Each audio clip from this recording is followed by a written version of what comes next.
sorry, that's for a Democrat show. Let me know when you're ready. Was an extremely great conservative commentator.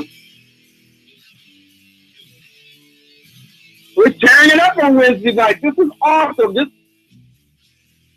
will allow me to report. Well, this is Jersey Joe for the Reaver of Common Sense show. I'm on shrmedia.com. Actually, I just totally screwed up. This show contains language that some viewers may find offensive. Listener discretion is advised. And now on to the show. And welcome to the Reaver of Common Sense. I am your host, Jersey Joe, and I'm trying to make sense out of the senseless. The Jersey Takeovers here, we have expanded to 2 hours every Monday through Friday, 9 p.m. to 11 p.m. Eastern Standard Time. If you want to watch a broadcast, it's easy. Go to shrmedia.com. Click on the Listen, Watch Live button. While you're there, join the conversation. All right. Oh, it was a great weekend. How was your weekend? Hopefully everybody got some nice, great rest. I didn't get as much done around the house as I wanted, but it happens. C'est la vie. Oh. So we're going to start. I had this article actually queued up for Friday, but due to personal life, I had to cancel the show. Was unable to do the show Friday night. So here I am. Ta-da! Played hooky. I know. I shouldn't play hooky. So Washington Post had this article. Polar bears hurt by climate change could develop a taste for humans.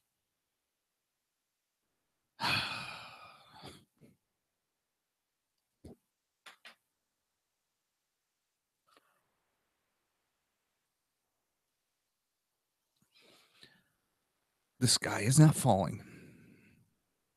We're not burning up. The polar bears are fine. They're not drowning. The seals are not drowning.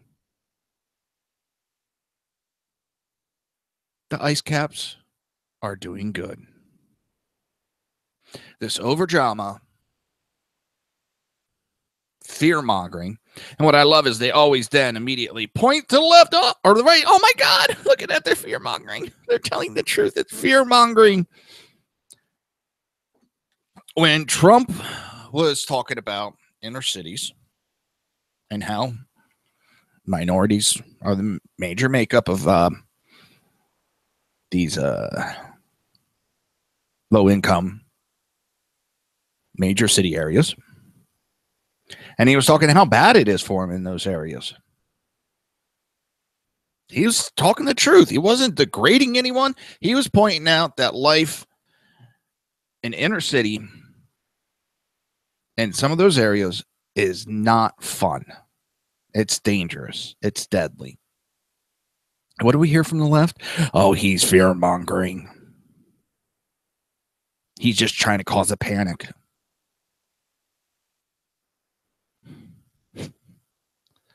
But then Washington Post goes and posts an article how this fictitious global warming is going to cause polar bears to get a taste for humans and start hunting humans and killing humans. Nah, that's not fear-mongering.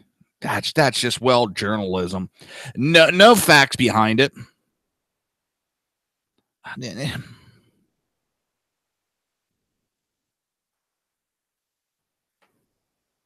The report entitled Polar Bears Hurt by Climate Change Are More Likely to Turn to a New Food Source, Humans, cited a new study claiming that the higher global temperatures go, the researchers said, the more likely polar bears are to interact with humans and possibly attack and eat them. How about we look at, we have a higher human population. We have been doing great at conservation of animals. So there's a higher population of polar bears, which has more interaction with humans, which could cause them to then attack humans. Along with the expansion of humans, takes away the hunting grounds of the polar bears, which then puts a food shortage, causing the attacks. Nah, they'll go with the the fictitious, the world's burning up. Oh, fucking idiots. I love starting to show off with one of these bullshit global warming stories. Their findings are based on a study published in the Wildlife Society Bulletin, which claims a perfect storm is brewing in which polar bears will increase their appetite for human flesh. WAPU points out the greatest number of polar bear attacks occurred in the partial decade of 2010 to 2014, which was characterized by historically low summer ice extent and long ice-free periods. I need like that music. Dun, dun, dun. It fails to mention, however, that due to improvements in technology, more people can explore Arctic temperatures where polar bears almost exclusively live, thus increasing the likelihood of attacks. Again, higher human population, more interaction, greater chance for attacks to happen. Furthermore, due to the apparent melting of ice in which they normally hunt seals, polar bears are now being forced inland, meaning they could turn to human meals instead. However, veteran zoologist Susan Crockford dismissed the finding, writing on her blog that she has been left speechless by the skewed data used in the study. By attempting to generate information that could be assessed with statistical methods, the author ended up with data that is so skewed and incomplete that it fails to provide a plausible assessment of the risk to humans of attacks by polar bears, she wrote. The paper also focuses much attention on the potential for increase in polar bear attacks on human due to sea loss, blamed on global warming, but ignores totally the increased risk stemming from the larger population of adult males that now exist in protected populations. The last publicized incident of a polar bear killing a human was in 2011 when British schoolboy was mauled to death while on school's exploration trip near a glacier on the Norwegian island of Spitsbergen. 4 other people were injured in the incident. But yes, let's write a fear-mongering article to generate more negative press. Oh my God, it just drives me up a wall. Nobody bought the bullshit, so they go to this extreme and try fear-mongering, just a total extreme view to try to push their agenda on everybody. Fucking amazing. No, I'm not a psych major, but I can also see through bullshit.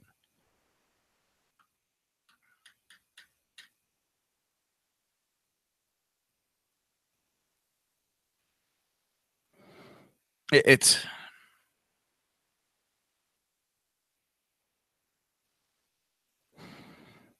absolutely. Oh, that's why. I keep forgetting I got bifocals on. God, I feel old.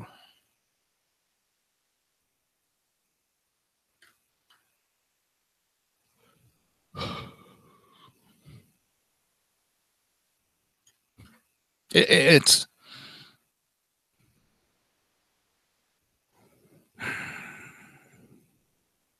an absolute joke is what it is. It's turned our journalism into, when you got editorial pieces hiding at, and this isn't even an editorial piece, this is an absolute joke, but we'll just give it a somewhat of a compliment and call it an editorial piece, but it's parading as a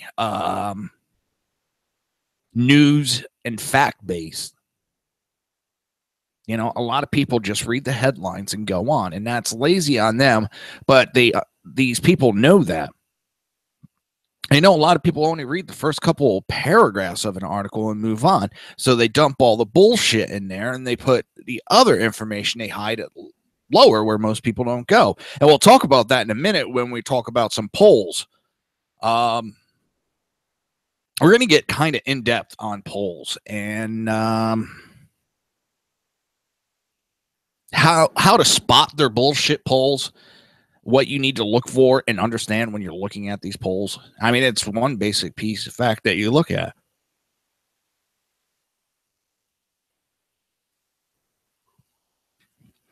I have no idea what it is. If I do the show without video, I won't ever yawn. I'm not tired, fully awake, just that I bit my tongue. Oh, drives me up a wall. Drives me up a wall. Yeah. So, yeah, that was Wild Poo's Wild Poo Poo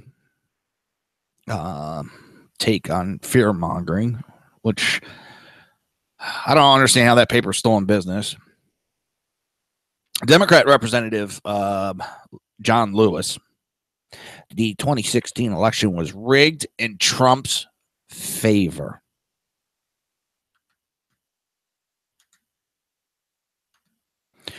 I was like, oh, come on.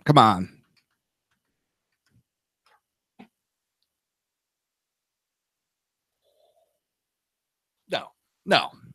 This has got to be a joke. But during an interview aired on Friday's edition of CNN's X Files, which, you know, it's starting to sound, this one's along the lines of InfoWars. I know I'm going to get a lot of shit for that comment. Representative John Lewis stated that he believes the 2016 presidential election was rigged in Republican nominee Donald Trump's favor. CNN senior political commentator and director of University of Chicago's Institute of Politics, David Axelrod, asked Lewis, so despite the fact that he got the requisite number of electoral votes, he often uses the word rigged. You think the election was rigged in his favor? And Lewis responded, I truly believe to this day that this election was rigged in his favor. I'd like to know how in the hell was it rigged in his favor? Only thing I could think of is because the Democrats are basically starting to admit that they put forth a shit candidate. She was one of the worst candidates they put forth. I still say to this day, Bernie Sanders was put forth, he would have won. I don't agree. I don't like him, but I think his free would have gotten massive votes.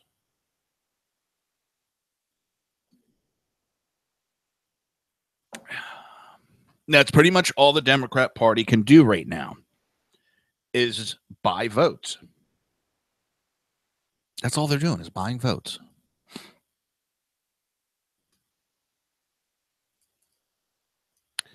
Perfect example, we have law firm Morgan & Morgan. And it's John Morgan's the big shot of it. And he might run for governor. And he has been pushing the last two elections for pot. He got medical marijuana passed. Now, supposedly this election, they're going to be pushing for legalizing recreational pot. He has talked about running, and one of his campaign promises is going to be recreational pot and raising minimum wage. Now, when you start talking raising minimum wage, you are buying votes. You are telling somebody, if you vote for me, I'm going to make sure you get a raise. And that's exactly what they're doing when they start talking this bullshit inequality. They're buying votes. They're buying votes from people who need more money, but they don't realize and look at the larger picture. And that's for a different conversation. But for this right now, the only thing they hear is if I vote John Morgan and he gets, governor, I'm going to be able to smoke pot recreationally. And I am going to get a raise to buy more pot.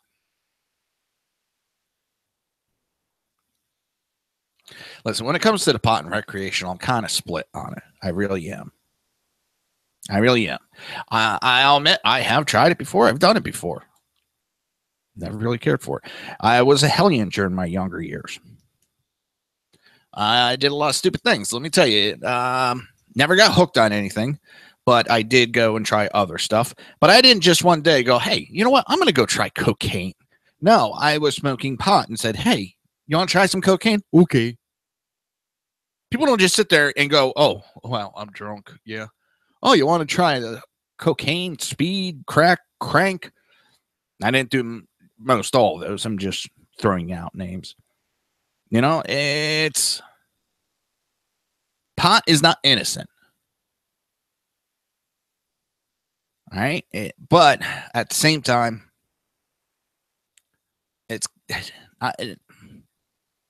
alcohol isn't good for you either, but we allow it. We tried banning it and it didn't go so well. But what really pisses me off when we talk about, oh, well, we need to legalize marijuana. Marijuana is perfectly fine for everybody to smoke. Oh, people can smoke it. You are smoking it. I know there's other ways of doing it, but you're still smoking it. And it is smoke. Now you get to see, oh, we got to ban cigarettes. Those nasty, nasty smelling things. Really?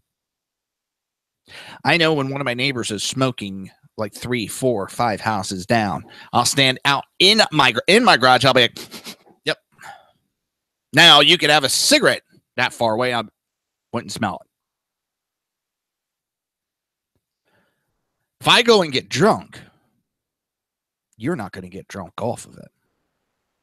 But if I'm sitting there getting high and I don't realize what you're doing, I can get a contact high off you. Now, I'm responsible for your actions. It's more than just... And what's funny is I was listening to a DJ from a radio station down here. The guy makes me goddamn sick as hell. Oh, if you spank your kid, you're abusing him. He's a fucking flaming liberal. And he was bitching at the Republicans because they passed medical marijuana here in Florida. So they're doing a bill that allows tablet, or I should say pill form, or a liquid. And that is more than acceptable for everything that it was passed for. All the reasons that it was passed for. That is an acceptable usage. But you get the potheads who went, oh, I'm going to be able to go get a goddamn prescription because I'm going to come up with glaucoma. Or my nerves get too bad and I get anxiety, so I need pot. You know, and there might be some cases that it does help. I'm not trying to knock that. But there's too many people that are abusing it. What about those that take opiates, man? They're abusing. No matter what you have, you're going to be abusing. And I'd like to say thank you for the assholes that are abusing it and now crying about opiates, because now you make it hard for the rest of us that do live in pain. Now we don't get the medication we need. We get politicians sticking their nose in being doctors when they're not fucking doctors. So I am... You want to talk rigged? That's rigging an election. And the Democrats do it constantly anymore. They try it. And they're really pushing it for this election. And look what's happening in several areas that raise their minimum wage. People are losing their jobs. People are getting their hours cut. Why? Because these small businesses can't exist. And it just goes to show Democrats hate small businesses. They hate them with a passion. They do everything they can between the taxes and putting these laws in that limits your ability to be self-sustaining. You're listening to the Reaver of Common Sense right here on SHR Media and High Plains Pundit Radio. We will be right back.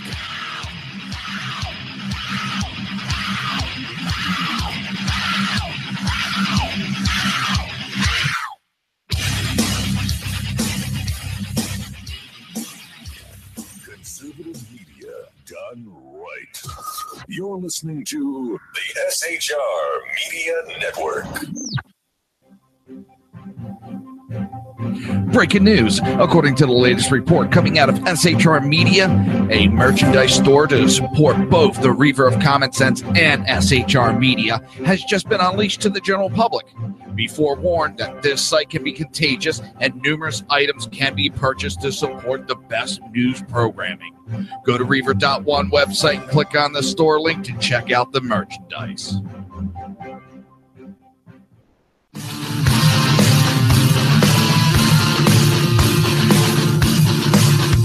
You have been listening to Reaver of Common Sense, hosted by my dad, Jersey Joe.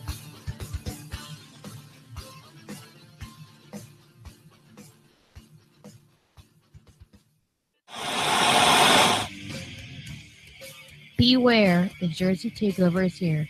Every Monday through Friday, 11 a.m. to 1 p.m. Eastern Standard Time.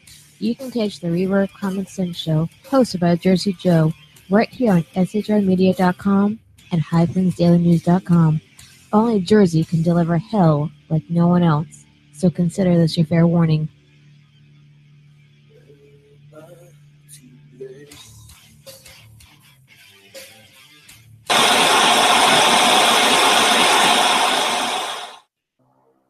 In a world controlled by corrupt politicians, You got a business. That you didn't build that.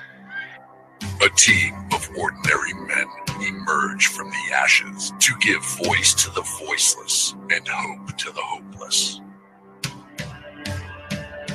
Sackhead Sean, Dude, I'm not saying cat for the stupid bro. Sackhead Clint, All good friends of ours usually show up drunk. also starring Sacco as the producer. I'm a little bit drunk, cause I'm drinking. They are the Sackheads Radio Show. Every Wednesday at 8 p.m. Pacific on shrmedia.com.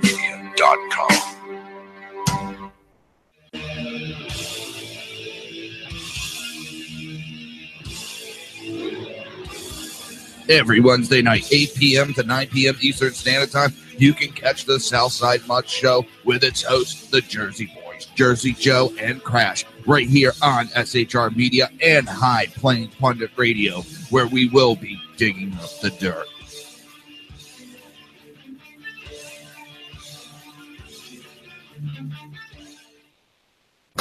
Times are dark. The people misled by corrupt politicians, lied to by establishment media, and deceived by the false messages of Islam. A nation in confusion needs a guide. It needs a man with a cane. I'm Dave Milner. Join me on Spreaker, SHR Media, High Plains Talk Radio, Live Rebooting Liberty, and YouTube for a unique brand of commentary on the unpleasant blind guide. Because truth is not always pleasant. If you miss a show, don't worry. You can catch the replays two ways, rebootingliberty.com or the Reaver of Common Sense.com. While you're there on Reaver of Common Sense, don't forget, drop in your email and keep up to date with everything going on, or click the like button on the Facebook widget. Now on to the Reaver of Common Sense.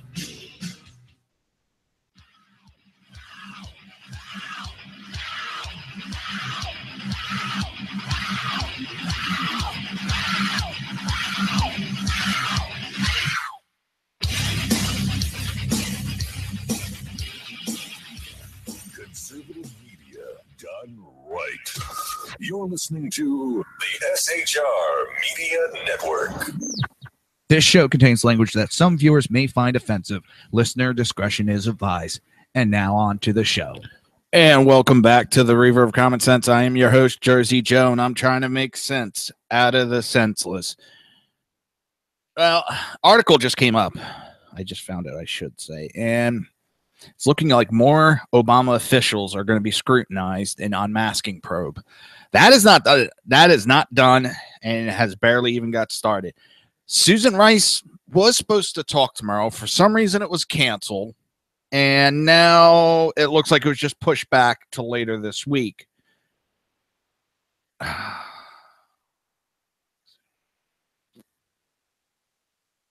The sources with knowledge of the review told Fox News the records suggest unmasking goes beyond key officials like former NSA National Security Advisor Susan Rice, former CIA Director John Brennan, and former U.S. Ambassador to the UN Samantha Power.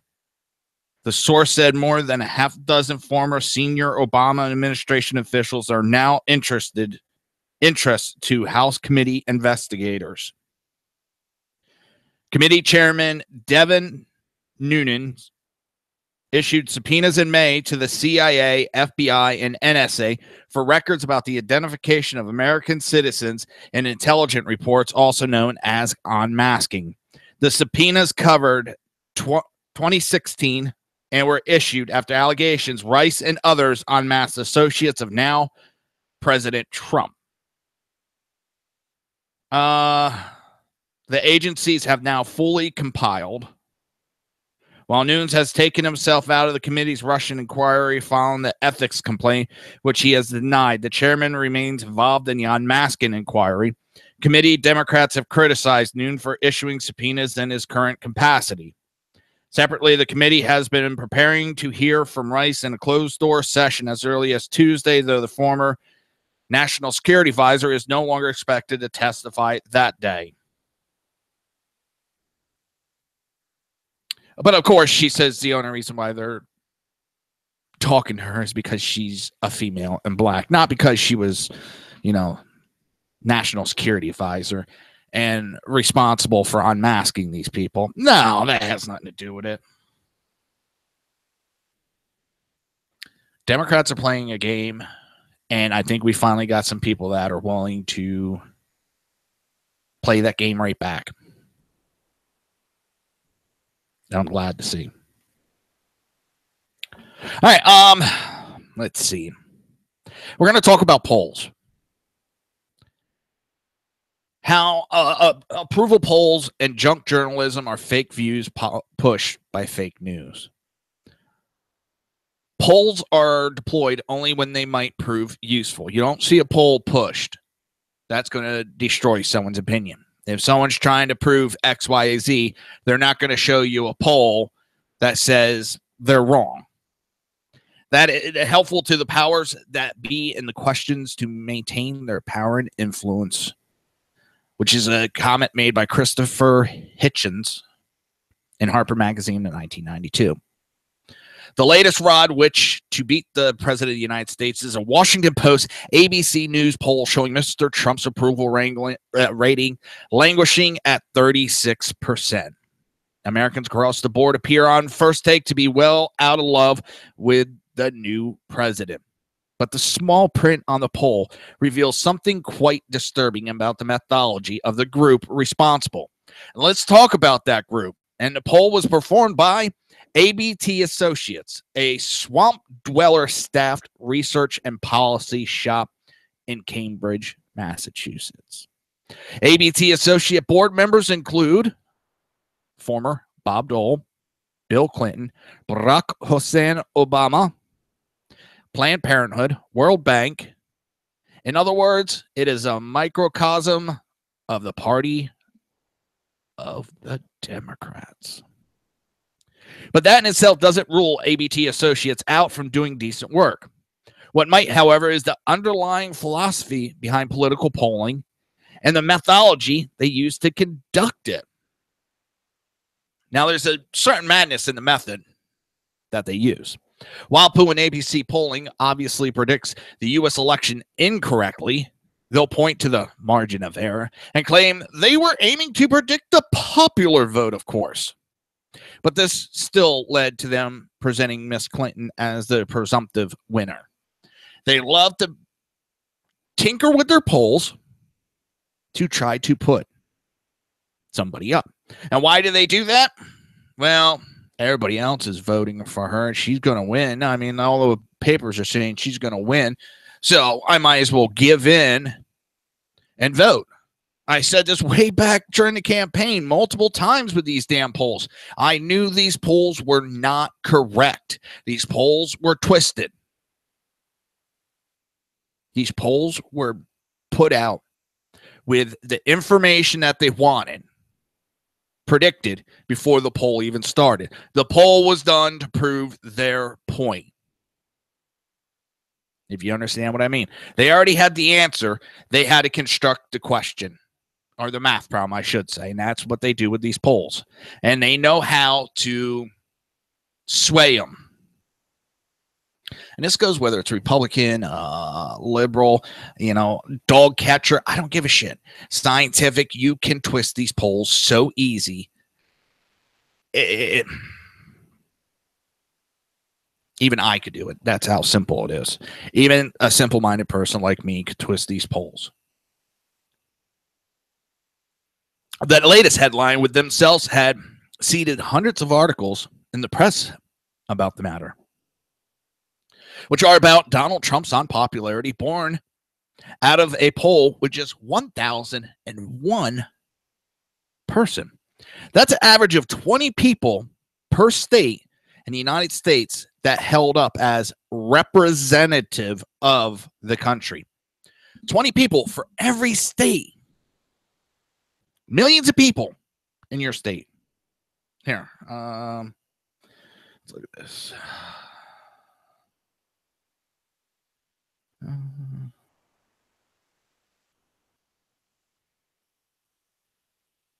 Hold on. In Florida alone, it is estimated at 20.27 million people live in Florida. 20.27 million people live in Florida. And 20 people polled represent all of us. What is that? One person for every 1 million people. California, it's 40 million people.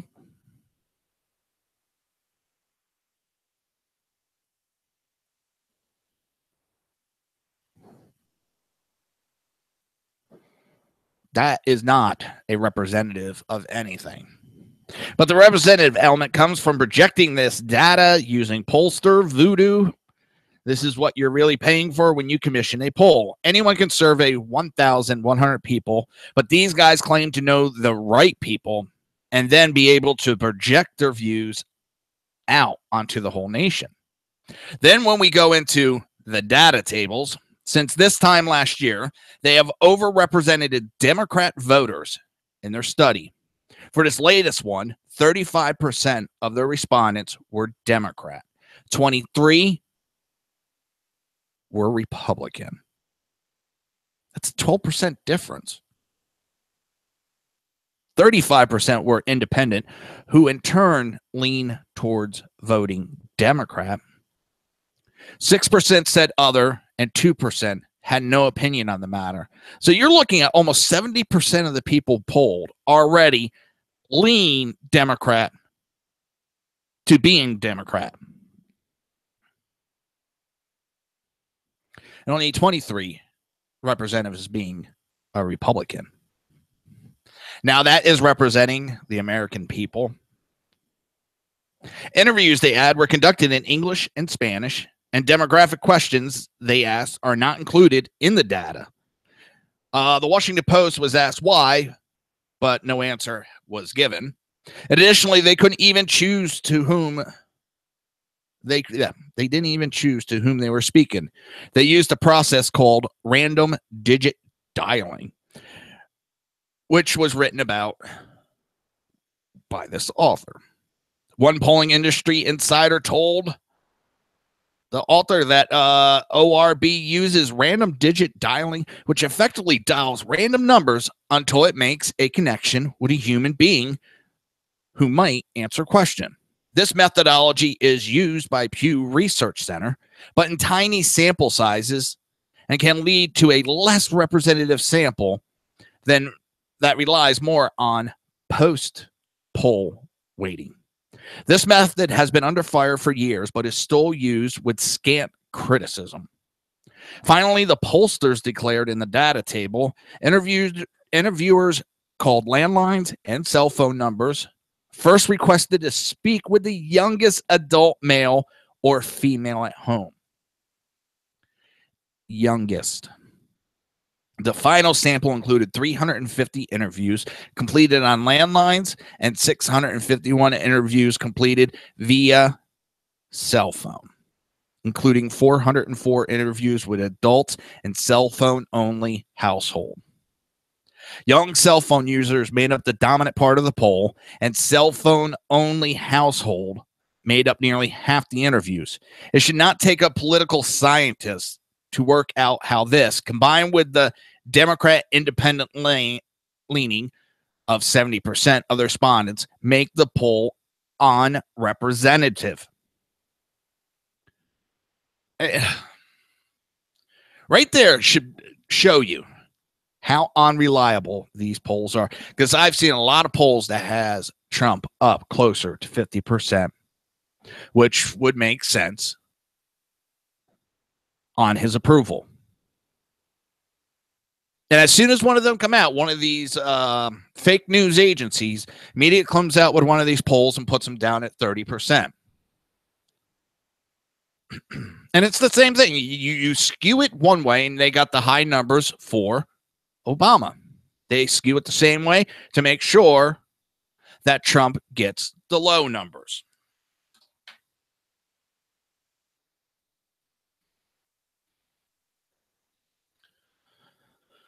It's amazing how nobody calls him out on this. The masses should be freaking out about this, and these polling companies, they're not polling companies. They are by a result.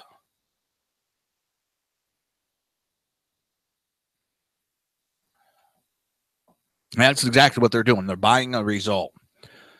They're not buying an answer. The write-ups of the poll include information about approval rating, the Russia collusion story, healthcare, and the economy. But some of what they found is conveniently left out of the news, or it's buried. A greater stress is placed on those who disapprove than those who approve. No surprise given the poll's weighting. But of those who disapprove, what was their core issue? Domestic policy? Foreign affairs, economical theory? No, it was the inappropriate way Trump talks and acts. This should at least prompt op-ed columns reflecting on how the center left are obsessing over style rather than substance. Of those who approve, they compliment POTUS's leadership foremost. The fact he is not politically correct second, and then foreign affairs, the economy, building the wall, and tracking ISIS. Further bad news for the left in the poll is that 37% of respondents think the Democrat Party stands for something, while 52% say they simply stand against Trump. Washington Post buried this in paragraph 12 of 19, while CNN did not even mention it. So the Democrat numbers are even worse than Trump's in this slanted poll. They still got hit.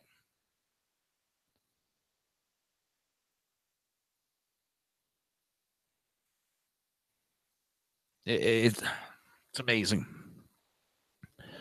And how they hide that information shows you that they're not being scientific.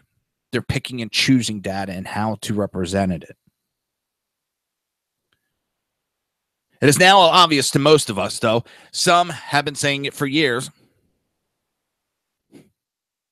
Take what Christopher Hitchens said in, Letters to Young Contrarians. The first thing to notice, surely, is that these voyages into the ocean of the public mind are chartered and commissioned by wealthy and powerful organizations who do not waste their money satisfying mere curiosity. The tactics are the same as those of market research. The point is not to interpret the world, but to change it.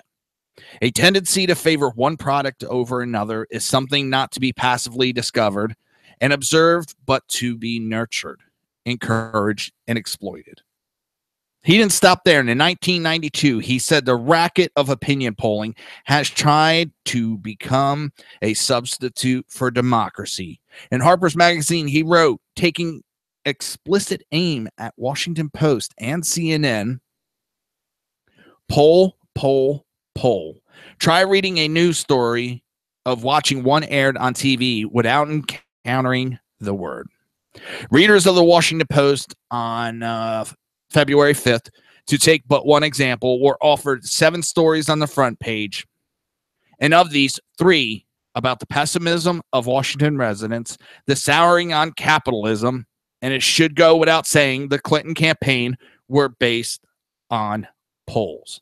Not content to wait a day or two for results. CNN pioneers the new viewer phone-in poll, inviting nightly news watchers to glimpse a minute-long story, then dial instant opinion. He continued, opinion polling was born out of a struggle not to discover the public mind, but to master it. It was a weapon in the early words to thwart organized labor in the battle against populism, and it later became a rather favorite in the arsenal of master psychology parties of the European right. Polls are deployed only when they might prove useful. That is helpful to the powers that be in their question to maintain their position and influence. Indeed, the polling industry is a powerful ally of depolarization and its counterpart, which is consensus. Finally, it is worth hearing out the man on the same topic in his own voice, opinion on how the Los Angeles Times had become so bizarre in its fidelity to public polling that they even asked their audience what outcome would be of President Reagan's colonoscopy back in 1986. The irrefutable moral of the story here is that political polling today is part of the fake news establishment way of promoting fake views, designed not to only to reflect the mood or temperature of the nation, but to shape it. They put a majority of the people are thinking this. You could start corralling others to go along.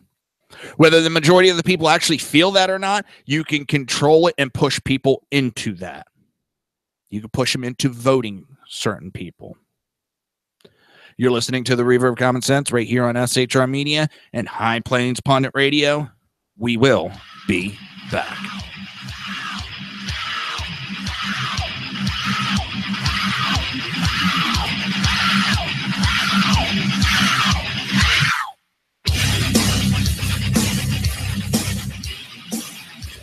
Conservative media done right.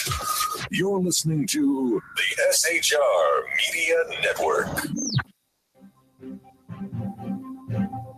Breaking news. According to the latest report coming out of SHR Media, a merchandise store to support both the Reaver of Common Sense and SHR Media has just been unleashed to the general public. Be forewarned that this site can be contagious and numerous items can be purchased to support the best news programming. Go to Reaver.one website and click on the store link to check out the merchandise.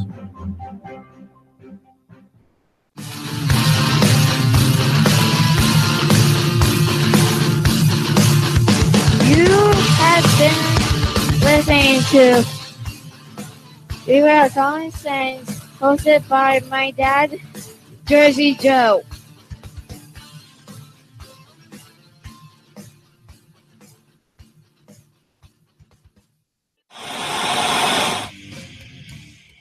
Beware, the Jersey Takeover is here. Every Monday through Friday, 11 a.m. to 1 p.m. Eastern Standard Time. You can catch the Reaver of Common Sense show, hosted by Jersey Joe, right here on shrmedia.com and highplansdailynews.com. Only Jersey can deliver hell like no one else, so consider this your fair warning.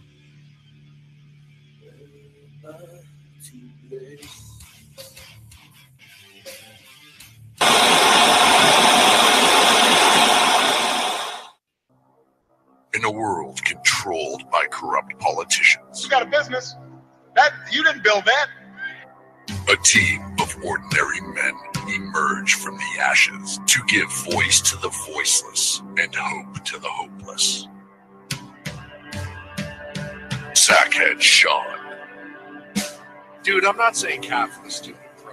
Sackhead Clint, all good friends of ours usually show up drunk. Also starring Sako as the producer. I'm a little bit drunk, cause I'm drinking. They are the Sackheads Radio Show. Every Wednesday at 8 p.m. Pacific on shrmedia.com.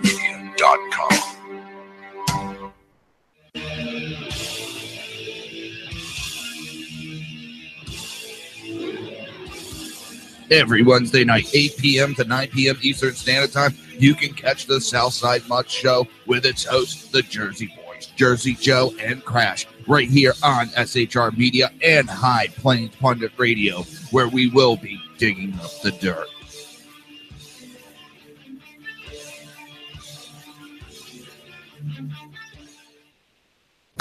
Times are dark. The people misled by corrupt politicians, lied to by establishment media, and deceived by the false messages of Islam. A nation in confusion needs a guide. It needs a man with a cane. I'm Dave Milner. Join me on Spreaker, SHR Media, High Plains Talk Radio, Live Rebooting Liberty, and YouTube for a unique brand of commentary on the unpleasant blind guide. Because truth is not always pleasant. If you miss a show, don't worry. You can catch the replays two ways, rebootingliberty.com or the Reaver of Common Sense.com. While you're there on Reaver of Common Sense, don't forget, drop in your email and keep up to date with everything going on, or click the like button on the Facebook widget. Now on to the Reaver of Common Sense.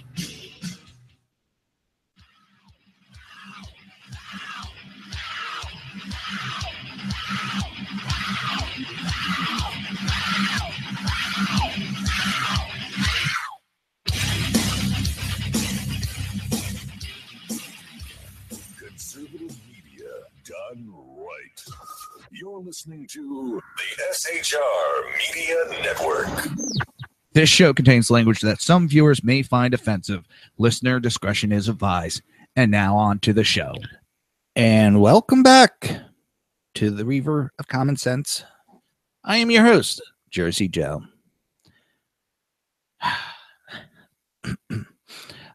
I'm amazed at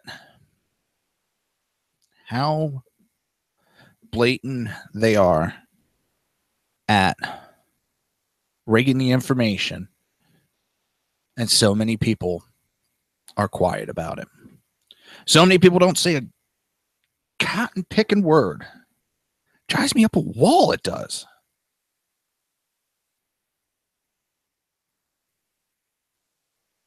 It drives me up a wall. I mean,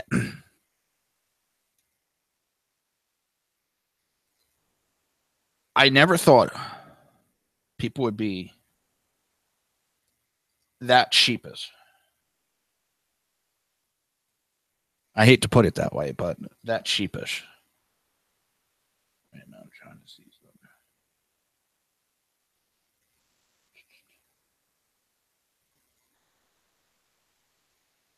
something. All right. Oh.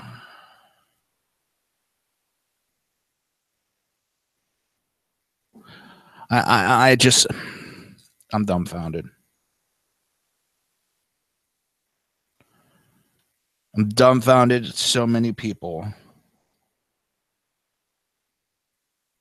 just willing to go their way and not look the facts up, not look to make sure what they're doing is correct, not making sure that their information is true. They take so many people at face value anymore.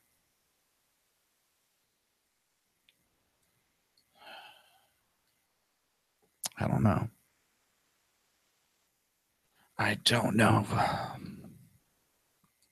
ESPN, to try to get some ratings, will air O.J. Simpson's Thursday's parole hearing. It's no secret that July is a dead zone in the world of sports. The NFL hasn't started yet. The NBA just ended. The Major League Baseball isn't serious yet. However, I wasn't aware things had become this bad. I like how this author totally forgets about the NHL, you douchebag. I know. Yes, the NHL's done, but you know what? You mentioned 3 out of the 4 major. Damn. Everybody forgets about hockey. I think it's the better sport, too. ESPN, among other networks, has decided to air O.J. Simpson's parole hearing from the Lovelock Correctional Facility on Thursday. Not only that, ESPN will lead into the parole hearing with a 90-minute special presentation of Outside the Line, hosted by Jeremy Schneip. Simpson was convicted of armed robbery and kidnapping in 2008 after attempting to forcibly reacquire some memorabilia he claims belonged to him. The prosecution offered Simpson a plea deal, which would have limited Simpson's prison term to less than 3 years. However, perhaps feeling invincible after not getting convicted in the murder of his wife and Ron Goldman in 1994, Simpson declined the offer, which resulted in the former NFL great having to serve the last 9 years in prison. You want to hear the bitch? He has been accumulating $20,000 a month. $20,000 a month. So hang on, let me get the calculator here. So 9 years times 12. That's 108 months times. He's owed $2.1 million. Ain't that a bitch? He'll walk out a millionaire again. Why do you ask? Well, simply because he is an NFL player. They get $20,000 a month in pension. He's due pension money, which the Goldmans cannot go after. Pensions are exempt from lawsuits. I'm pretty sure there's some kind of clause somewhere in there, you know, but for the most part, pensions are exempt. So he'll walk out. If he gets paroled after being in prison 9 years, he'll get a check for $2.1 million. ESPN is in the ratings business, and no question the OJ parole hearing will bring a large audience. But how is this sports story? OJ hasn't played in more than a generation. The most notable and highly publicized moment of his life, his ride in a white Bronco in the trial for the murder of his wife and Ron Goldman, had nothing to do with football. Well, the trial did have a big thing to do with, you know, CNN and all the big news agencies now. That was big news back then, and that was the first time they covered a trial from like start to finish. That was big. That changed the way we view our news. So thanks, OJ. Then again, that time ESPN allowed a college professor to write a phoning story dedicated to a cop killer on their website. Didn't have a whole lot to do with sports either. Well, you know how that goes. This one, remember CNN wanted to dox that guy because he was supposedly racist, putting up anti-Semitic comments. He's just an all-around bad guy that he should be exposed for who he is, for what he says. Well, I don't see him posting the address to a CNN journalist. There's a CNN journalist, Rashad Elijah. He posted jokes about rape, anti-white tweets. Researching the CNN journalist, Rashad Elijah has uncovered shocking statements made on his verified Twitter account. Some of these statements were made when he was already at least 20 or 21 years old. He now works at CNN and is 27 years old. So we're looking at past comments of the president. Let's look at past comments of one of their journalists. I laugh every time I look above my bed at the rape button. Imagine if a conservative white man had said that worked for Fox. Holy shit. I mean, I could just hear the Just blowing up. Ah! Rapist. Nope. But it's okay for a CNN journalist. How about his tweet almost had to light this fat ass fag in this club. He ain't, I know I got the hands. And then I guess someone complained. No, this tweet came a couple days before. This went to a girls are like buses. If you're going to use the word, can you at least spell it right? And again, excuse me, I'm quoting from Rashard Elijah's Twitter. Spell it right. And he spelled out faggot. And then shake my SMH, shake my head. Again, I'm repeating what he has written. Then maybe you should eat some makeup so you can be pretty on the inside too, bitch. Roots got me hating white folks. All my white residents keep coming to me asking questions. Don't you see me watching Roots? This ain't the time. I'm trying to take a white girl named Becky home. Now imagine a Fox journalist. I'm trying to take a black girl home, or, all the black residents keep coming to me asking questions. Or again, a certain movie got me hating what black folks. They would freak the fuck out. Maybe you should eat some makeup so you can be pretty on the inside too, bitch. Oh, the war on women from the right. Look at this. This is a proof that the Republicans hate women. The headlines write themselves, but when it's one of their own, you don't hear a goddamn word. You don't hear shit.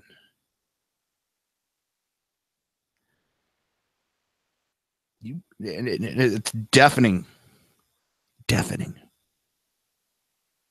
All you hear is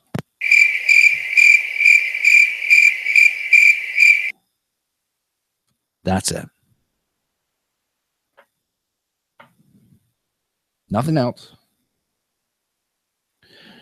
Because it don't help their cause.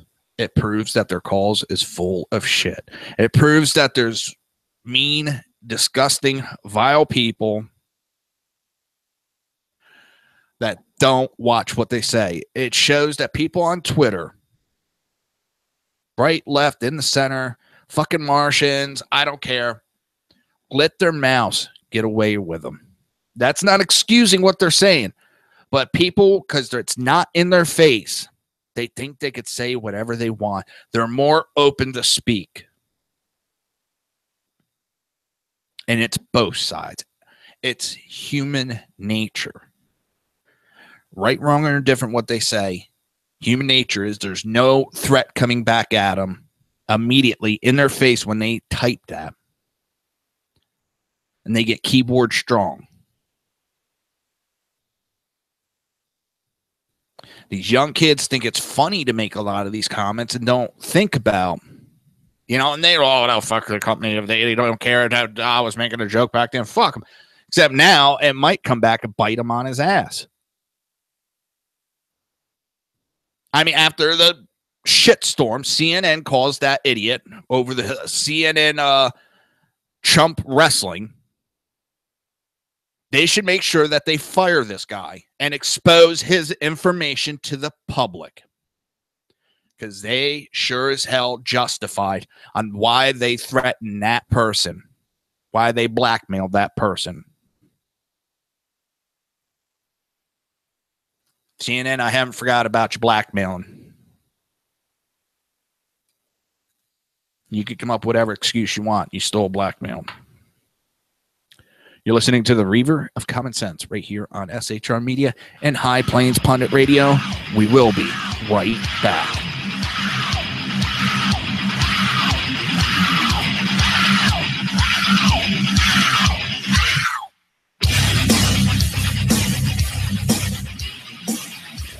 Conservative You're listening to the SHR Media Network. Breaking news. According to the latest report coming out of SHR Media, a merchandise store to support both the Reaver of Common Sense and SHR Media has just been unleashed to the general public. Be forewarned that this site can be contagious and numerous items can be purchased to support the best news programming. Go to Reaver.one website and click on the store link to check out the merchandise.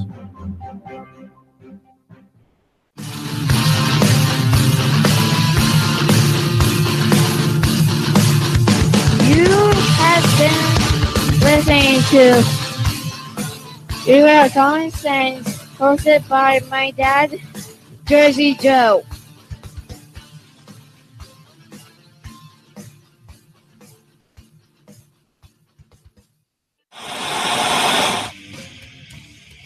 Beware, the Jersey Takeover is here.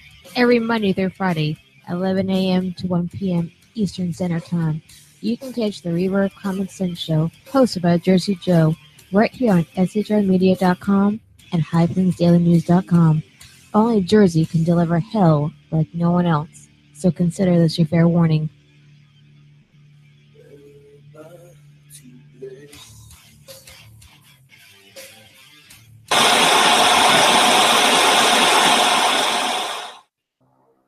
In a world controlled by corrupt politicians, You got a business. That you didn't build that. a team of ordinary men emerge from the ashes to give voice to the voiceless and hope to the hopeless.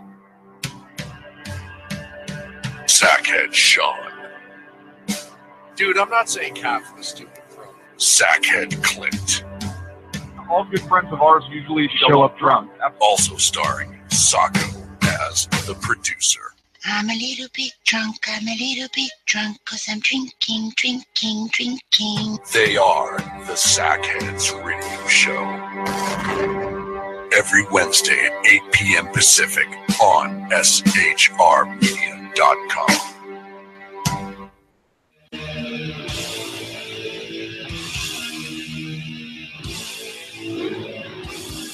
Every Wednesday night, 8 p.m. to 9 p.m. Eastern Standard Time, you can catch the Southside Mutt Show with its hosts, the Jersey Boys, Jersey Joe and Crash, right here on SHR Media and High Plains Pundit Radio, where we will be digging up the dirt.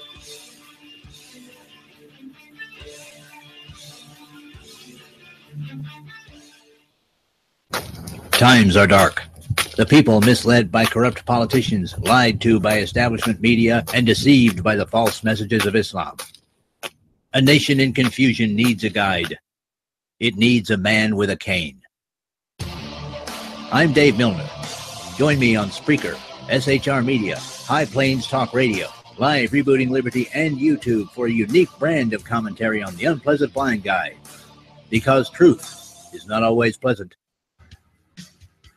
If you miss a show, don't worry. You can catch the replays two ways, rebootingliberty.com or the reaverofcommonsense.com. While you're there on Reaver of Common Sense, don't forget, drop in your email and keep up to date with everything going on, or click the like button on the Facebook widget. Now on to the Reaver of Common Sense.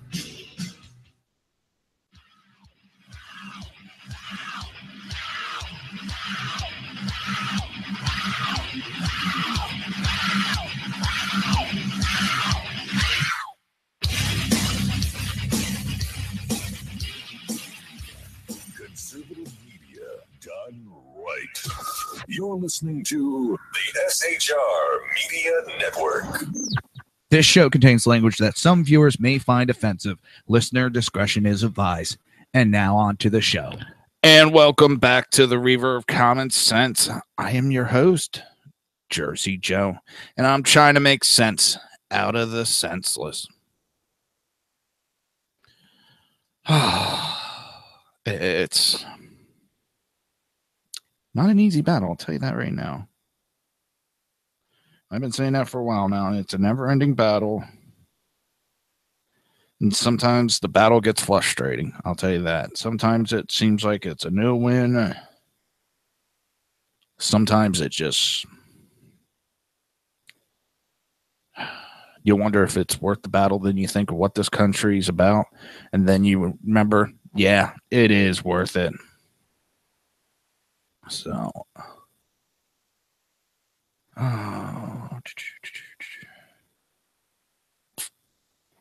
looking at something real quick.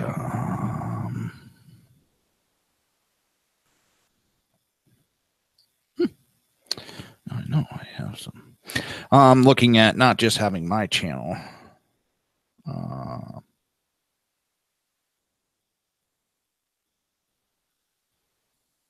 Right now, my videos are streamed through SHR Media, but I have my own YouTube also, so I'm looking at adding that back into it.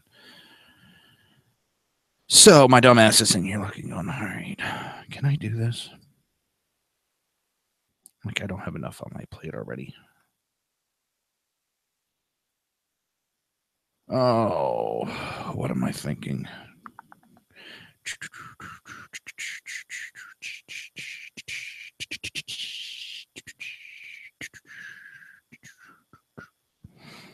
All right, let's get back to the news. I'll play with that later. I always get sidetracked on stuff.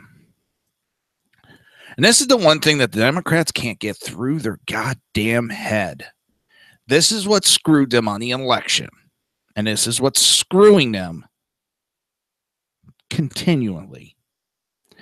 Voters who live in the heartland and outside the New York, D.C. media bubbles do not care about the legacy media's obsession with Russia. And I'll go beyond, even inside that New York, D.C. area. Unless you're in that small Washington, D.C. bubble, psst, nobody gives a flying fuck about that Russia bullshit story. An Iowa radio news director emailed CNN media reporter Brian Steller out of all people on Thursday to tell him that conservatives in his state are very angry at the legacy press because they think the media are using Russia stories to oust and delegitimize President Donald Trump. They think the Trump-Russia deal is a coup attempted by the media and don't think there is anything to the Russia or Trump Jr. emails. Robert Leonard, the news director, emailed. They don't understand why the media is trying to oust our duly elected president. They think there is a double standard. Why isn't anyone investigating the Clinton campaign Russian connection? They are standing firm behind Trump. And who do they think they're going to stand behind come the 2018 midterm elections? People are going to remember how the Democrat Party just obstructed, how they became the party of resistance, how they just got in the way. And not that they didn't like his plans, they didn't like him. They didn't like that he won. That's the funny part. It's not his ideas. It's not his, inner commerce and business. I mean, they don't like it, but you know what? It's because they lost.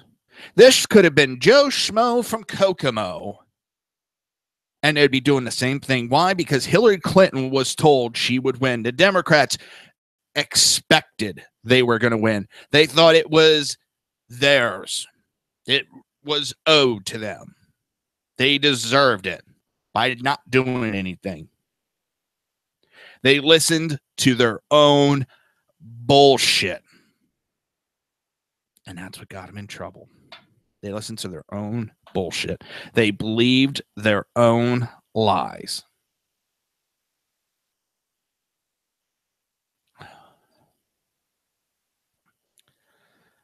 And there's a double standard. Hillary Clinton and the DNC have a closer connection to Russia than Trump ever did. According to a recent Harvard-Harris poll, nearly 2/3 of Americans believe that there exists a campaign to delegitimize Trump.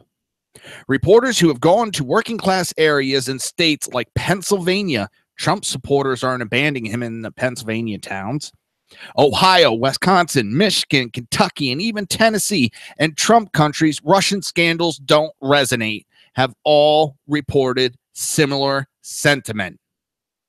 CNN, though, keeps focusing on Russia, even though one of its anchors, what is it, Elizan Camarader, said on Friday that she was actually experiencing Russian fatigue. A Media Research Center study found, for instance, that Camerata's CNN morning show Newsday spent a whopping 93% of its airtime on Wednesday on Trump-Russia stories. People don't give a fuck about Russia. They don't believe this bullshit. Sorry to put it so bluntly, but people don't believe in the bullshit. Wait a minute.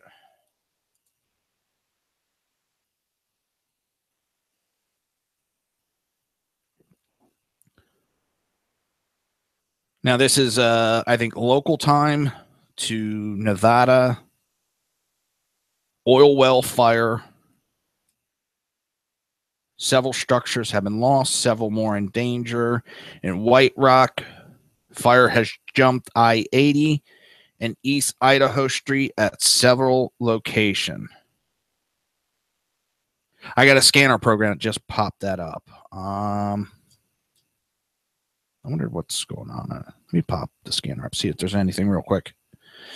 I could get a little loud real quick, so I do apologize. We're going live to the scanner.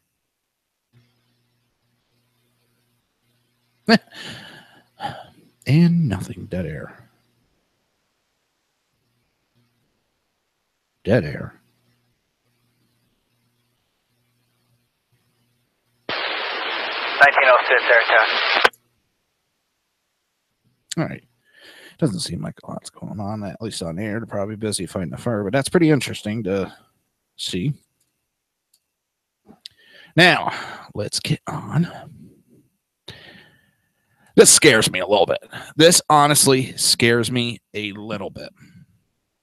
Zuckerberg, there's a lot of rumors that 2020, Zuckerberg is going to take a shot at running for president.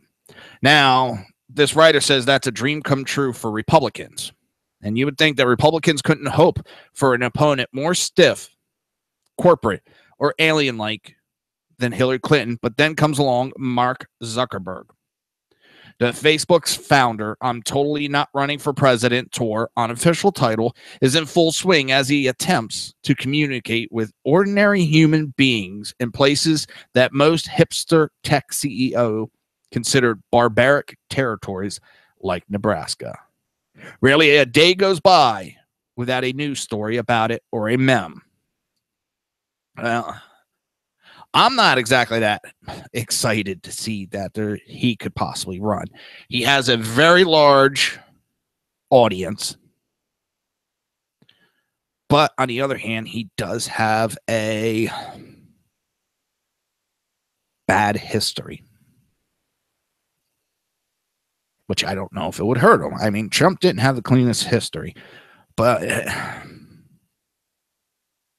Facebook worries me because he has that at his disposal, but I don't know if he would be able to use it to his advantage like I'm thinking.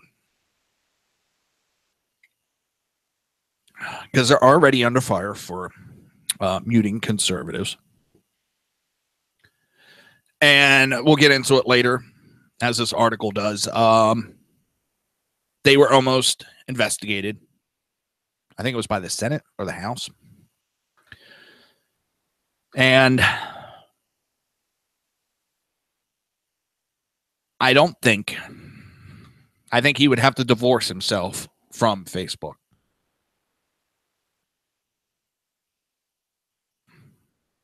Ginger ale. Goodness. Zuckerberg announced his 30-state tour in a Facebook post in January, saying his aim was to talk to more people about how they're living, working, and thinking about the future. The billionaire tech CEO explained his motivation in highly political terms, insisting on his determination to understand the plight of common Americans. For decades, technology and globalizations have made us more productive and connected. This has created many benefits, But for a lot of people, it has also made life more challenging. This has contributed to a greater sense of division than I have felt in my lifetime. We need to find a way to change the game so it works for everyone. Despite making stops at noted presidential campaign trail location, Zuckerberg has denied his plans for a presidential run, just like virtually every other potential president candidate before him, then including Hillary Clinton. Should Republicans be worried about the founder and CEO of most influential social media platform in the world is fairly transparently preparing a presidential bid? Not at all. In fact, they should be overjoyed for a number of seasons. Yeah, I can talk today. I can talk every day. Looks like I might get my own helmet wearing window looking award.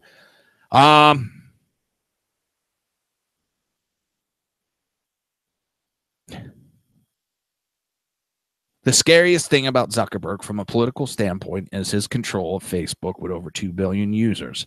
The platform has potential to influence vast numbers of voters, far more than anything the legacy media could hope to achieve. But Facebook has demonstrated unwillingness to openly favor any political party during the last election.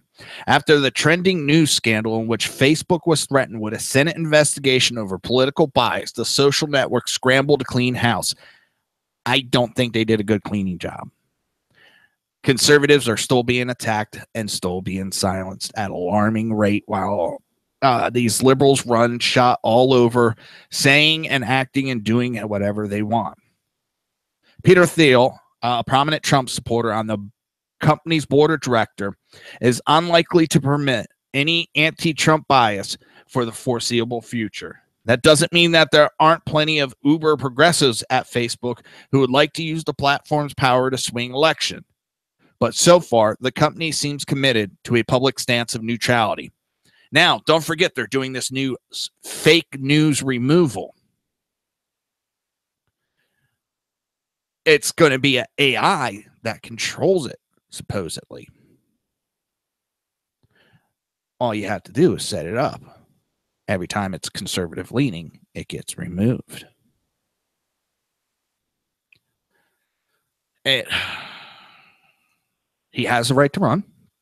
I'm not saying he can't run. I have a lot of trepidation of him running.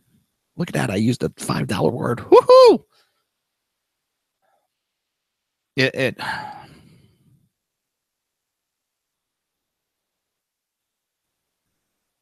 I don't think it's as black as white as we think. It would worry me a lot with him running. I'll tell you that right now. Of course, that could all change very quickly, which would give Zuckerberg a big advantage in a presidential bid. But even with such advantage, it's hard to imagine how such an unappealing candidate could even win the Democrat primaries, let alone the general election. Besides his obvious lack of personal appeal, he can hardly pose for a picture without someone on social media turning it into a tongue-in-cheek meme about him being a secret reptilian who wants to brainwash humans. Zuckerberg's personal politics go entirely against the grain of the current mood in middle America. Firstly, Zuckerberg is a pro-immigrant radical. He has praised Angela Merkel's decision to open Europe's doors to refugees, which triggered a wave of crime, sexual violence, and terrorism as inspiring, and said the U.S. should follow Germany's lead. He also personally assured the German chancellor that he would clamp down on quote-unquote hate speech against migrants on Facebook, which he subsequently did. Prior to the 2016 campaign, Zuckerberg was at the forefront of Silicon Valley-led effort to loosen U.S. immigration regime. If there is one candidate who is guaranteed to ensure that Trump's base, who rated immigration among the highest priority, turning out to vote for him, again, it's Mark Zuckerberg. Now, I'm not sure. I'm very, very leery. We're going to continue with this article right after the break. You're listening to the Reaver of Common Sense right here on SHR Media and High Plains Pundit Radio. We will be right back.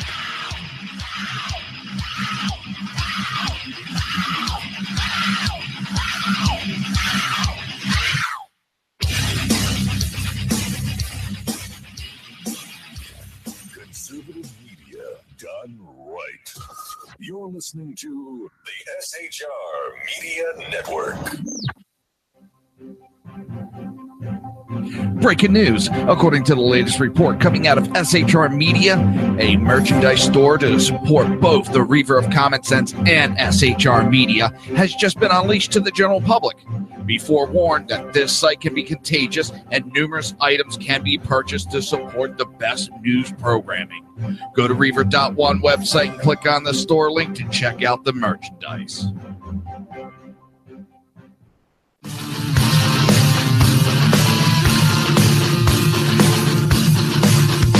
You have been listening to Reaver of Common Sense, hosted by my dad, Jersey Joe.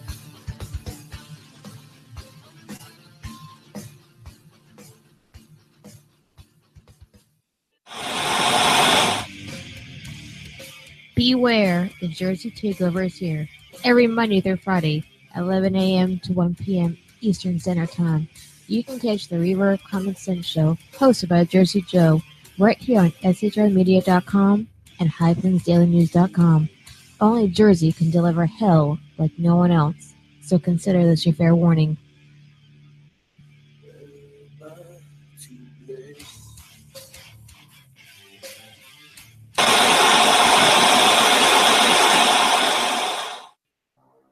In a world controlled by corrupt politicians, You got a business.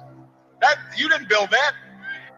a team of ordinary men emerge from the ashes to give voice to the voiceless and hope to the hopeless. Sackhead Sean, Dude, I'm not saying calf was stupid, bro. Sackhead Clint, All good friends of ours usually show up drunk. also starring Sacco as the producer. I'm a little bit drunk, I'm a little bit drunk, 'cause I'm drinking, drinking, drinking. They are the Sackheads Radio Show. Every Wednesday at 8 p.m. Pacific on shrmedia.com.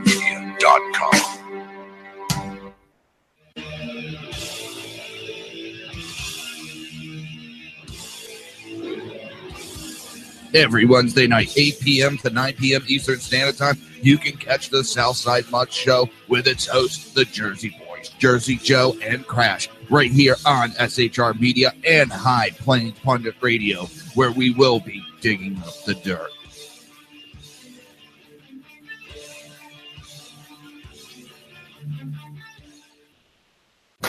Times are dark. The people misled by corrupt politicians, lied to by establishment media, and deceived by the false messages of Islam. A nation in confusion needs a guide. It needs a man with a cane. I'm Dave Milner. Join me on Spreaker, SHR Media, High Plains Talk Radio, Live Rebooting Liberty, and YouTube for a unique brand of commentary on the unpleasant blind guide. Because truth is not always pleasant.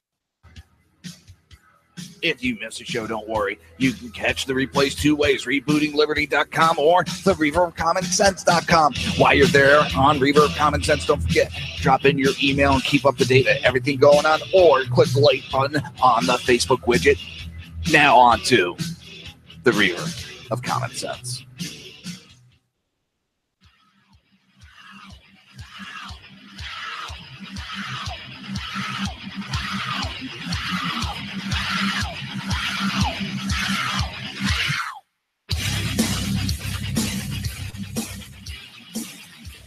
Conservative media done right. You're listening to the SHR Media Network.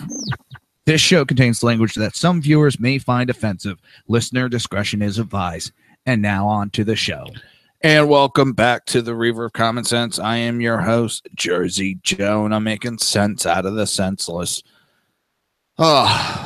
don't forget this week. This week we have 19th through the 22nd. We will have SHR Media and HP Pundit in Las Vegas for Freedom Fest. They'll be reporting a lot of writing. You need to pay attention to websites and tune into the radios to check out everything that is going on. It'll be exciting. There's a lot of information that comes out of Freedom Fest. And I'm hoping to have a major announcement. It'll probably be about another month before I could really officially announce it.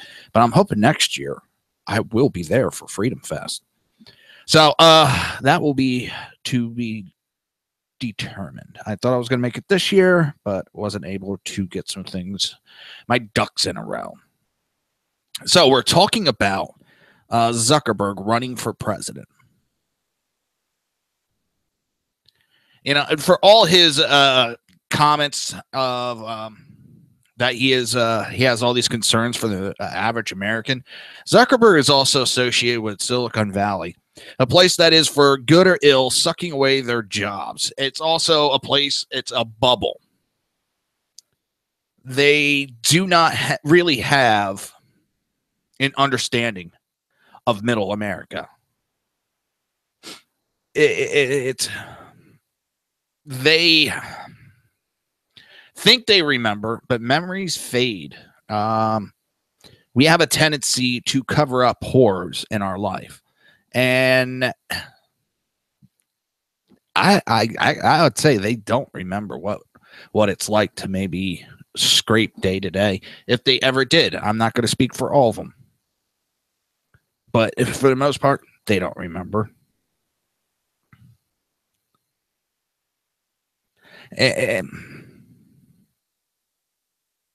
Let's presuming that Zuckerberg runs on a Democrat ticket, he will represent the party behind the job-killing minimum wage and the industry behind the job-killing robots. And remember, he works for this Silicon Valley area that is creating the burger-flipping robots, slashing away fast food jobs by the day. But it was assisted by the stupid public policy of pushing a minimum wage of $15 an hour. So he'll be running on the party and part of the group that killed a lot of jobs.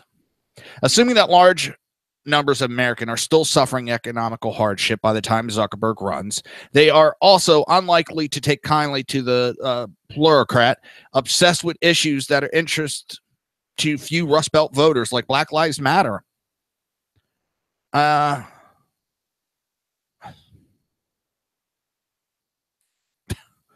Sorry. One of the tweets someone put, for the last time, I'm not a reptilian, so we can go back to discussing vital biological weakness of us humans.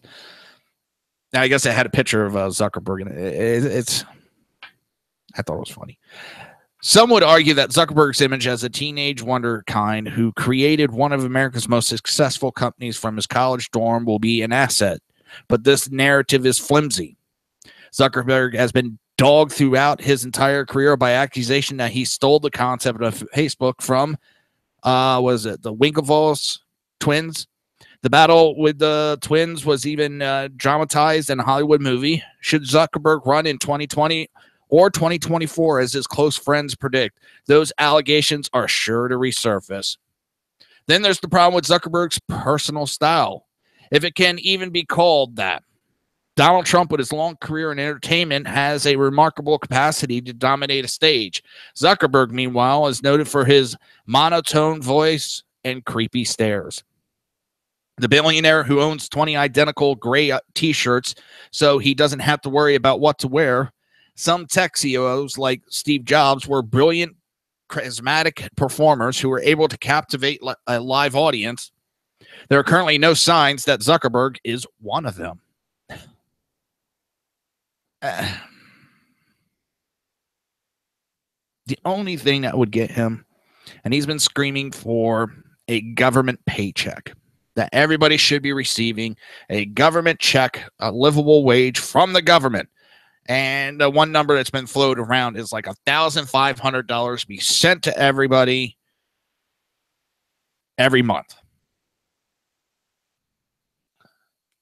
When the fuck did Uncle Sam become a sugar daddy? I mean, seriously, when did Uncle Sam become a sugar daddy? I'm worried about what I'm going to have to do to pay back something of that magnitude, because those checks don't come free. I mean, first of all, where is our government going to get that money?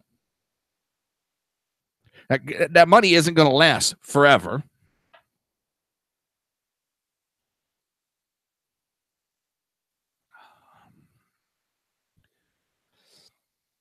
I know it works in some other countries, and it's working small scales in a couple areas. There's some company that's experimenting out somewhere out west with it, but they're working at a small scale, like 1,000 people, like $1,000, $2,000 a month. You know, it's not hard to keep up with a small scale. You start going large scale production, you run into a lot more issues. And again, where are they going to get the money? Taxes. What are we going to have to give up in return for that money? Freedoms. You think our government's going to want to give us money for nothing? If Zuckerberg was so serious about that idea, and he's rich enough, why doesn't he just do it? His company do it. He's talked about giving away all of his money. Him and his wife want to give away all their money. Then again, that's after they die. You know, they don't want to be scraping like an average American. They love their life of luxury, living behind walls for security, having security watch over them. Yeah, and I see how he's just like us.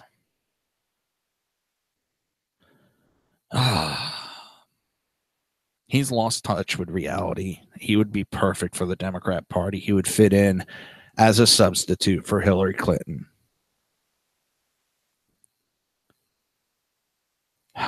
And then there are the memes. The social media mockery, as seen in the tweets above, has already begun. If Hillary Clinton was frequently compared to an alien or a robot, it is nothing compared to Zuckerberg. Both for his own political fortunes and for the entertainment that will follow, then Republicans should sincerely hope that Zuckerberg really does run in 2020. I don't know about that. Thing is, I can't wait to see the stage for the Democrat Party. It's going to be filled. And they were mocking the Republicans last year for the 2016.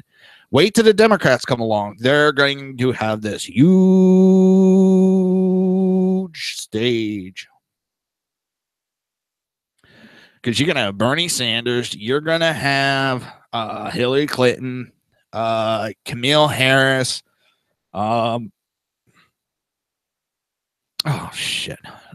Elizabeth Warren. And the list is going to go on and on and on and on and on and on and on.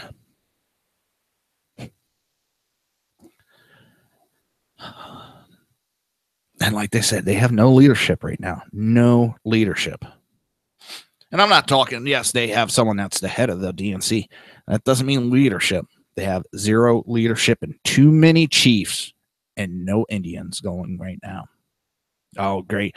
Oh, you're racist for saying that. That hurts American Indians' feelings. Well, there can only be one chief. That's all. So hungry hippo.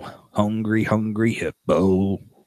Is bitching, and I agree with him, saying that smearing legitimate criticism of George Soros as anti-Semitism is cynical and dishonest. I love how when they get attacked, you get called racist, sexist, anti-Semitic. You know, they always find a reason to throw isms or obios at you when you criticize them. But when they criticize you, it's perfectly acceptable. A spokesman for the Hungary prime minister has hit back at cynical and dishonest claims by EU officials that government criticism of billionaire open border activist George Soros is anti-Semitic. The Central European country is in conflict with the EU over its refusal to accept the compulsory migrant quota the bloc wishes to impose, and its effort to increase transparency around foreign funding of non-governmental organizations, the NGO. some of which are believed to be front for Soros' efforts to undermine the government and its policy of maintaining strong borders in the face of migrant crisis.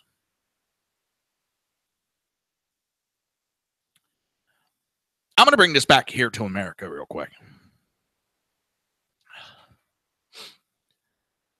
Democrats cry that Republicans have allowed a foreign people, foreign country to interfere on our elections, interfere in our government.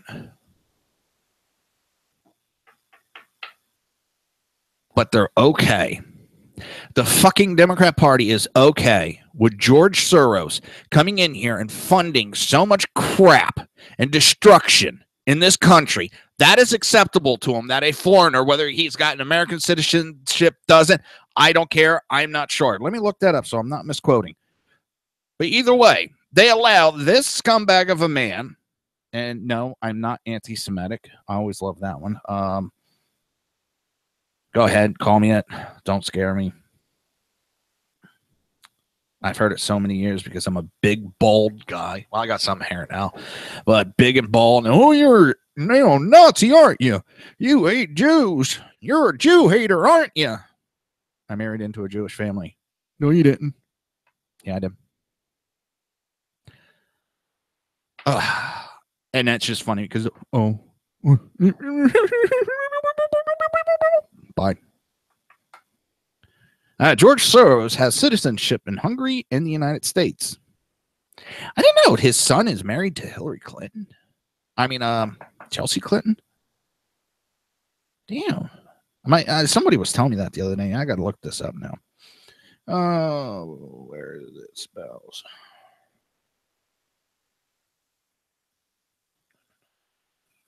Hang on. I'm not telling. I gotta look this up. Mama, get that, mama.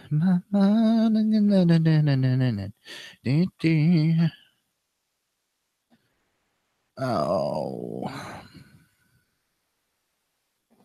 think I got my tablet right here.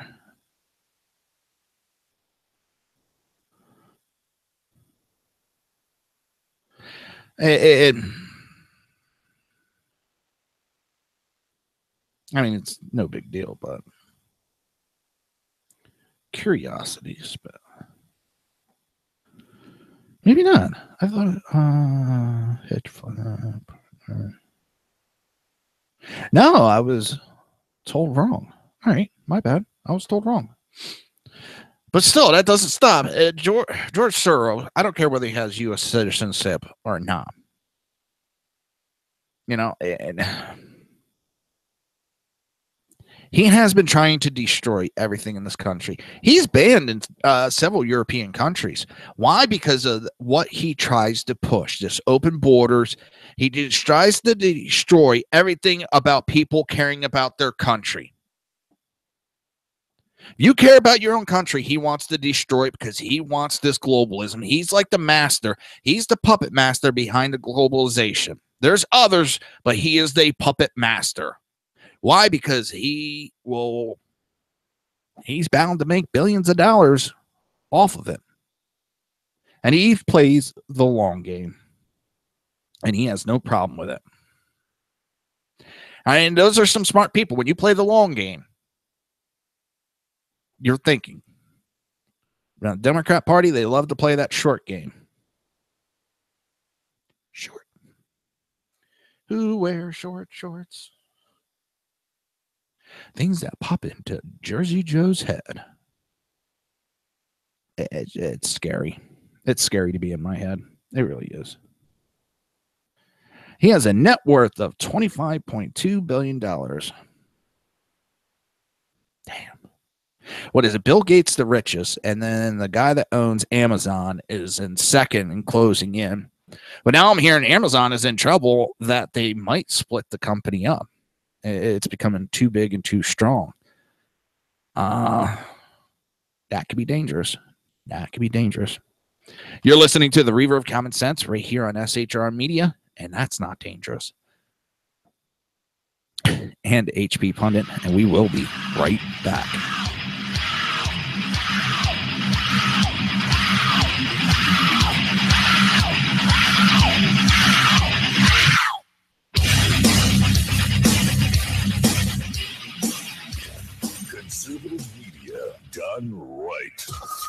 You're listening to the SHR Media Network. Breaking news. According to the latest report coming out of SHR Media, a merchandise store to support both the Reaver of Common Sense and SHR Media has just been unleashed to the general public. Be forewarned that this site can be contagious and numerous items can be purchased to support the best news programming. Go to Reaver.one website and click on the store link to check out the merchandise.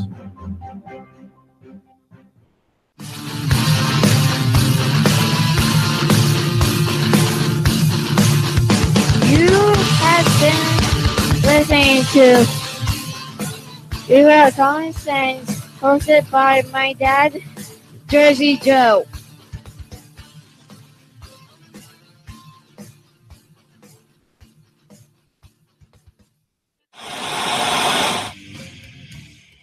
Beware, the Jersey Takeover is here.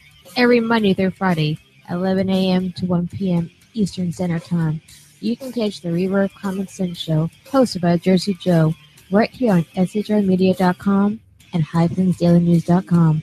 Only Jersey can deliver hell like no one else, so consider this your fair warning.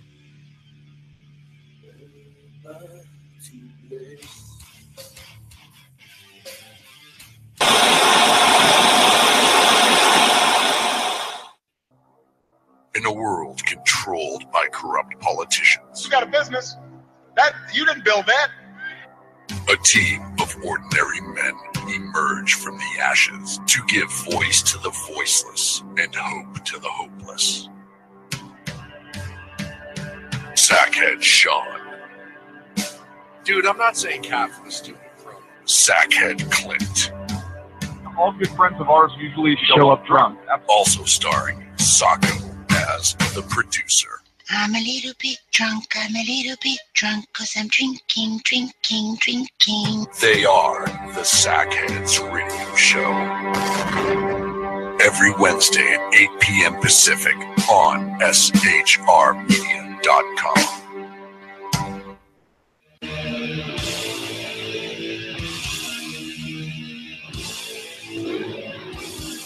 Every Wednesday night, 8 p.m. to 9 p.m. Eastern Standard Time, you can catch the Southside Mutt Show with its hosts, the Jersey Boys, Jersey Joe and Crash, right here on SHR Media and High Plains Pundit Radio, where we will be digging up the dirt.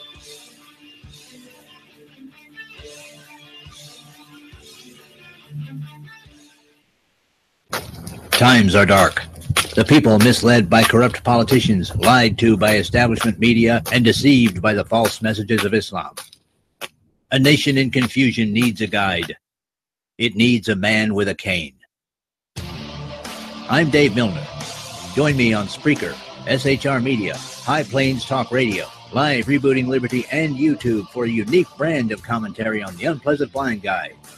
Because truth is not always pleasant.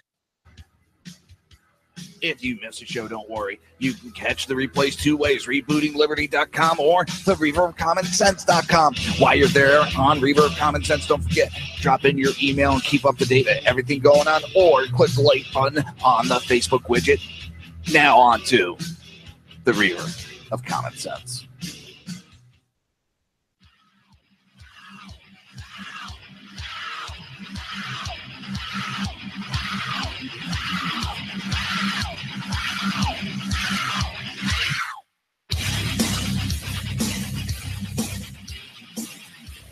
Conservative media done right. You're listening to the SHR Media Network. This show contains language that some viewers may find offensive. Listener discretion is advised. And now on to the show. And welcome back to the Reaver of Common Sense. I am your host, Jersey Joe, and I'm trying to make sense out of the senseless. Don't forget the show is every Monday through Friday, 9 p.m. to 11 p.m. Eastern Standard Time, and only here on SHR Media and High Plains Pundit Radio. I am so glad Dan the Man's back. I'm glad to hear he's feeling a lot better. So,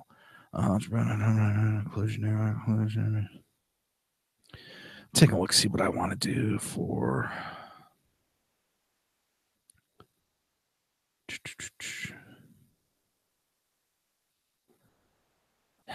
GOP rep DeSantis is hinting at an investigation of Ben Rhodes and support subpoena for Comey memos.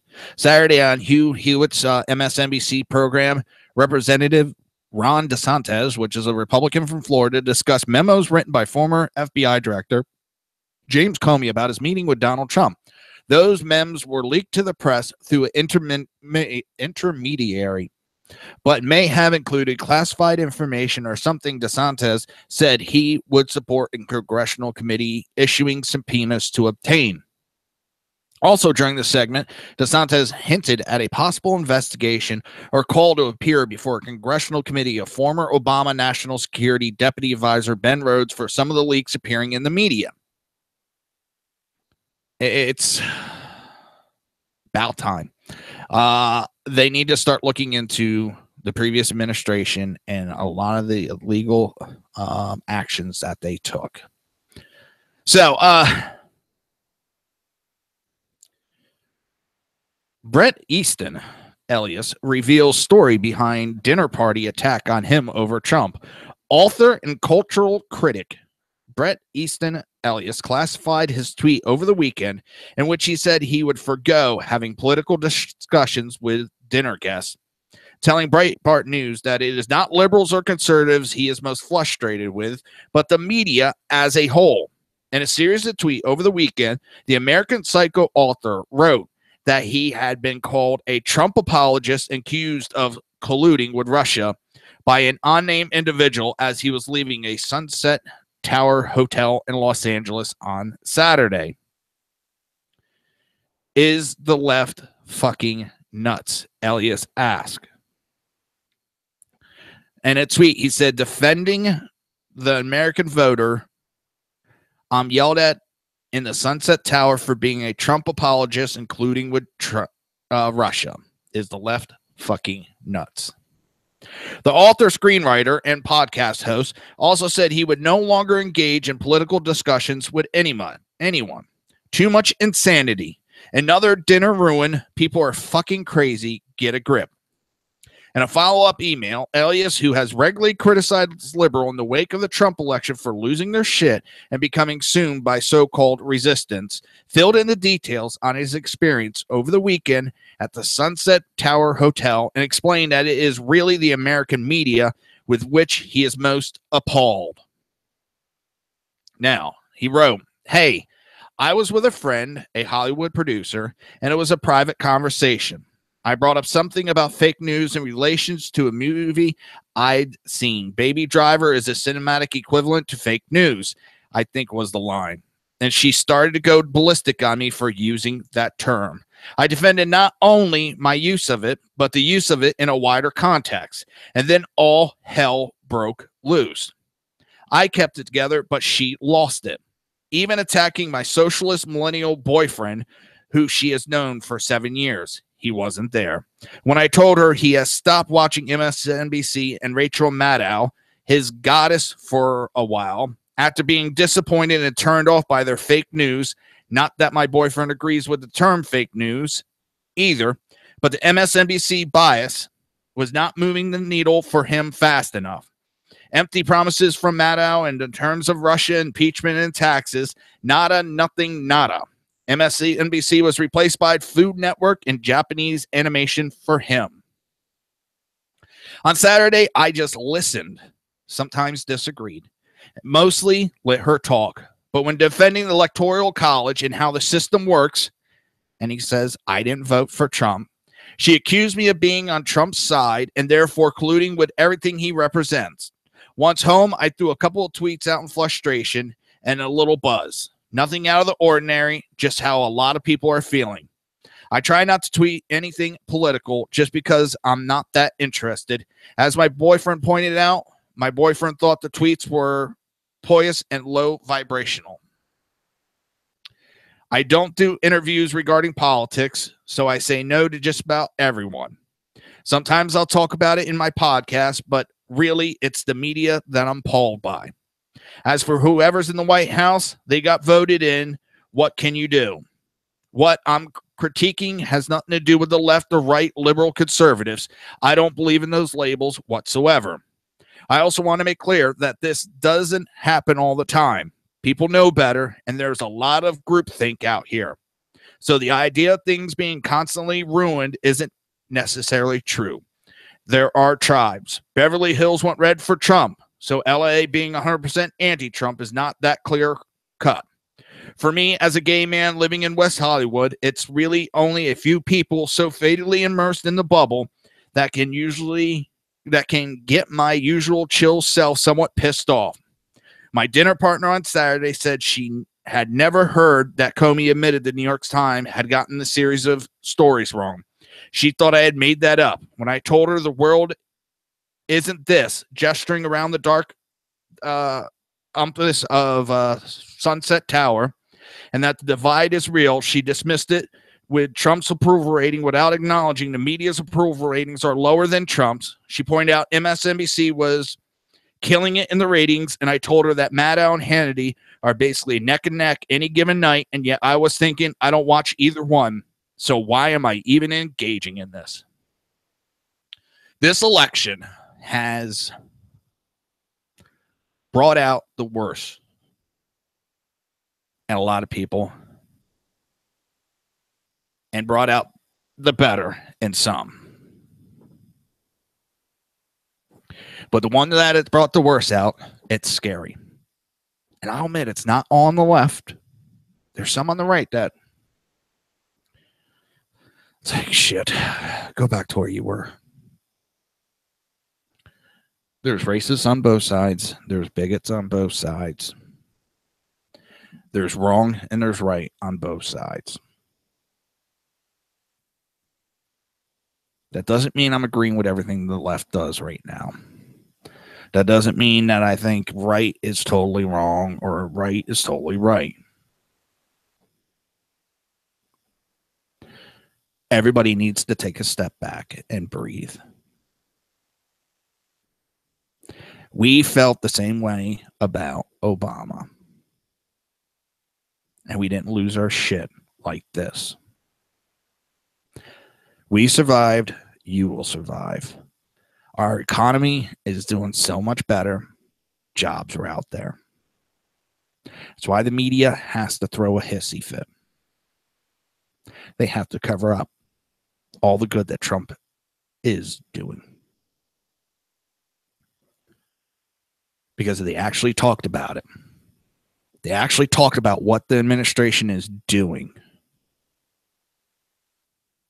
The left would be in worse trouble than they are. They would have to start working along to survive. I still don't know if they're going to survive the way they're acting. Most Americans see it. There's little bubbles. Yes, there's little bubbles that are blindly, oh, look at, I don't see what's going on. I don't know nothing. I don't know. Trump's bad. Trump's bad. But I do believe it. And these are the same things I saw during the campaigns, during election season. The media is screaming one thing, but the American people thinking something totally different. The media has some people fooled, but it's funny when they scream about these supposed low approval ratings of President Trump, but they don't talk about the media's dismal approval rating. What are they, like 20%? How about the fact that Mitch McConnell, Paul Ryan are polling lower than Donald Trump? I know a lot of people are like, well, that's the Republicans. Chuck Schumer, Pelosi are polling even worse than Donald Trump. So that should tell you something right there. Even if we use those skewed polls, I say Trump isn't doing good. All those that I just listed, mainstream media, Pelosi, Ryan, Schumer, McConnell are doing worse than Donald Trump. So you can sit there and bitch all you want, but look at yourself in the mirror because you're even worse than what you're bitching about. My dad always told me, and I don't live up by it, but I comment on the show about what I'm thinking, what I'm feeling, what I'm seeing. But he always tried to say, when it comes to life, you have this little placemat in front of you. Yeah, that little square, dinner mat. Anybody remember those we used to use? You put them down, put the plates on top. But that is your life. When you have a perfect square going and everything's perfect inside and it's perfectly clean and everything's perfect about it, then you can start going out, touching other people's. Till then, worry about yours. And right now, the parties, Democrat Party, needs to look inside and figure out their own shit. They got to work out what's wrong with their party before they start pointing their fingers about what's wrong with everybody else.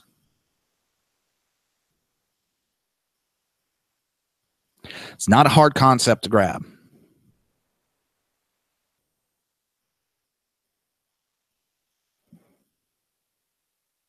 This is something they need to figure out. They have no message right now, and they're admitting it. They have no message. They're all over the board with so much shit, so many different factions, they don't know what the hell they're doing. Right now, the only message they have is Trump is bad. Trump say mean things.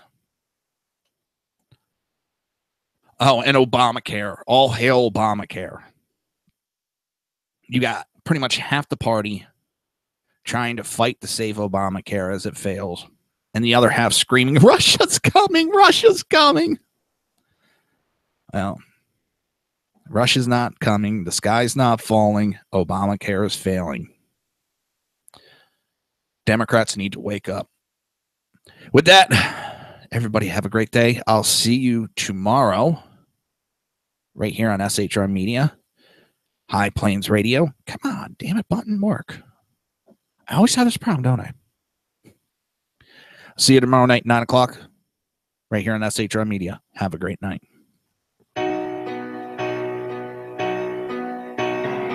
You've been listening to the Reaver of Common Sense with its host, Jersey Joe. You can tune in every day, Monday through Friday, 11 a.m. to 1 p.m. Eastern Standard Time, right here on hppundit.com and shrmedia.com.